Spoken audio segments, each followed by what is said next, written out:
সন্তানটি মানুষ করার চেষ্টা করেন বা আমারে মাপ সাপ করে দিন। দীর্ঘদিন সংসার করছি, হয়তো আমি আর বাঁচবো না, সুমের বাপ আমারে আল্লাহর রাস্তায় মাপ করে দিন, এই শেষ কথা উনি আমার বললো। এরপরের থেকে আমার সাথে ওনার আর কথাবার্তা হয় না।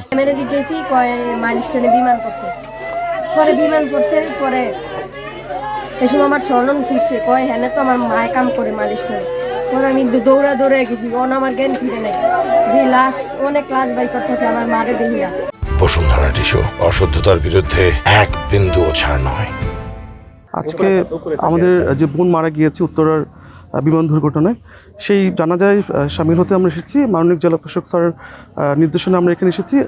আমরা স্যার আমাদেরকে বলেছেন যে এই যে আমাদের যে নিহত পরিবার আছে তাদের পরিবারের পাশে থাকার জন্য, এবং সরকারি যে সহায়তা যেটা যখন সময় মতো আসবে সেটা আমরা তাদেরকে পৌঁছে দেবো। এবং আজকে যে সাপোর্ট তাদের লাগে জানাজা বা অন্য ক্ষেত্রে আমরা সেটা সবসময় তাদেরকেই করবো, তাদের পাশে থাকবে এবং তাদেরকে যে সাধ্যমতো যে চেষ্টা আমরা করবো যে তাদেরকে দেওয়ার জন্য। তার পরিবারের তারা যে সরকারি সহায়তা প্রাপ্য হয় সেগুলো আমরা চেষ্টা করবো এবং উপজেলা প্রশাসন সবসময় তাদের পাশে থাকবে।